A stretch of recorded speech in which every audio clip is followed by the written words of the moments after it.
Hola fool, it's Papi Diego, and today guys we'll be going over a beginner's guide on Arc Raiders for any of those who are brand new to the game, because the game is completely blowing up right now and there's tons of new players coming in. So for me, I've played the game in the tech test and in the server slam, and I have already 30 hours into the game and it's only been like 3 days. So for any of you who are new, this is gonna be perfect for you, so make sure you slap that like button if you want more content like this. But anyways, let's go on with the video. So one thing you might have noticed with Arc Raiders is that you actually take fall damage. You can actually cancel this fall damage by doing two things, one of them being ledge grabbing. If you jump off a building, you can actually grab onto a ledge or a jump rope, and this will mitigate any damage done to you. And depending on the distance that you fall from, you can actually spam your rolling button and you will take no damage from certain falls. Now you can't roll after landing at every single height. If you jump off a 4-story building, you're gonna take damage, but for those small little places where you take like a little bit of damage and it's really annoying, you could roll and it'll take out all of the fall damage. Now if you've played Arc Raiders for more than just 5 minutes, you'll come to realize that stamina is very low in this game, and running speed is also pretty slow compared to most games, but you can actually run for an infinite amount of time if you were to slide like every couple seconds. What I personally do is just kind of audio cue for it, so I run 3 steps and then I slide, run 3 steps and slide, and this will basically give you infinite stamina for as long as you are running for, as long as it's on a flat surface. And this is really good for whenever you're running out in the open, because if you just fully run without sliding, you will run out of stamina and you'll have to walk, and if you're walking out in the open, you already know that's a recipe for disaster. Now when it comes to your skill tree, you're gonna want to upgrade your mobility branch of the skill tree as much as you possibly can, because in the early games, like I mentioned, stamina is not your best friend. You're gonna want to be upgrading youthful lungs and marathon runner. All the other upgrades in conditioning or survival are good and they're somewhat important, but to be honest, what's most important is the movement in this game, because you start off with such slow movement. You're gonna want to upgrade those 2 upgrades. Now obviously the whole goal of this game is to get as much loot as possible and extract safely, but did you know that you can fully extract to Speranza while being downed? So if you got knocked down while nearby the extraction point, you still have a chance to get home safe with all of your goods. Can I? I'm sorry. I'm so fucking sorry. I have to go home. I'm sorry. Now when it comes to extracting and you're waiting for the doors to open, you're gonna want to run out into the open to get to the extraction at the right time. When the announcer says stand by for the 2nd time, that is the best time to start running in.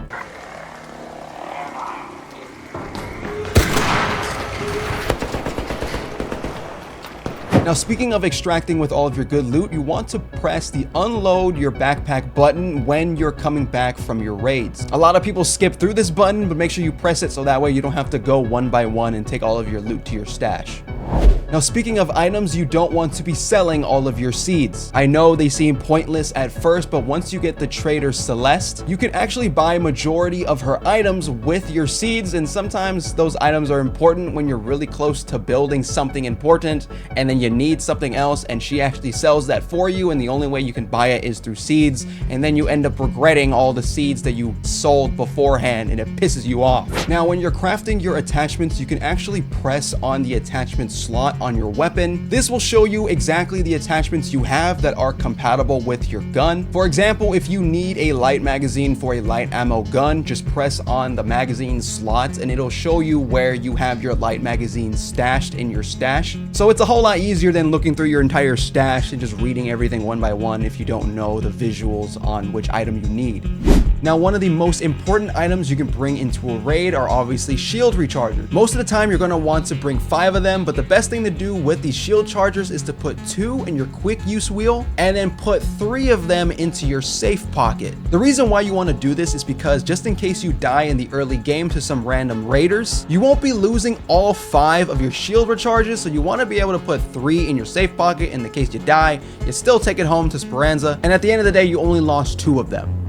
Now, when you enter into a raid, what you want to be doing is playing with squads rather than playing solo. In my opinion, it is very hard playing the game when you're playing solo because the arcs are significantly harder to kill by yourself, especially at the beginning stages of the game. Try taking out 3 wasps by yourself with a pharaoh that only shoots 1 bullet at a time. So make sure you play with squads. It makes the game a whole lot easier, and from what my experience is, people are much more easier to talk to in this game compared to other ones. People are much more willing to work together here, or at least loot within the same area, so whenever you need help, just make sure you use your voice comms. Speaking of voice comms, use your proximity chat when you absolutely need it, because there are times where you do run into some friendly people who probably killed you and they're willing to revive you, or they're willing to help you out while raiding.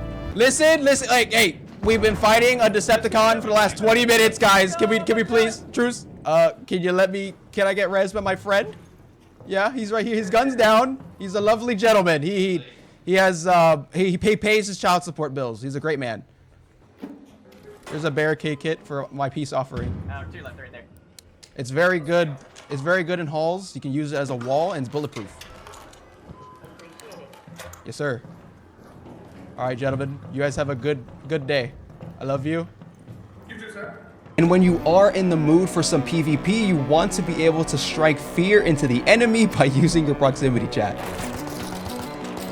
Prepare to feel our glory. You cannot hide in this cave forever. Take that! Yeah, that's right.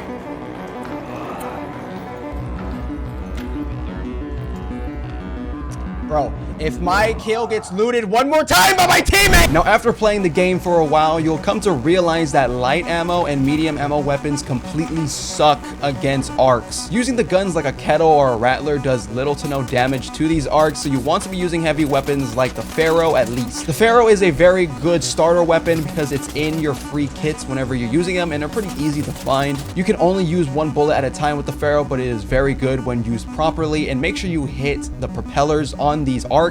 Don't shoot them in the body, it does significantly less damage. Now, speaking of gunplay, if you don't like the crosshairs that you specifically have, you can actually customize them in the crosshair settings. Me personally, I like the circle crosshair, reminds me a little bit of The Last of Us, but you can choose whatever ones you want, whatever suits your needs. And also, whenever you're playing with a squad, your objectives are shared. If you and your teammates have the same objective, if one of you completes the objective, your other teammate also completes it as well. Now, if you found any tip in this video helpful, make sure you click that like button for me. That'll tell me that you guys enjoyed it, and I'll make more for you guys. I will be making an advanced guide tip for anyone who's been playing the game consistently like I am. I'm loving the game so far, so that advanced pro guide will come in the next couple of days. So make sure you hit that comment button as well to let me know how you felt about it. Anyways, if you're brand new to the channel, hit the subscribe button. Have a good one. Peace!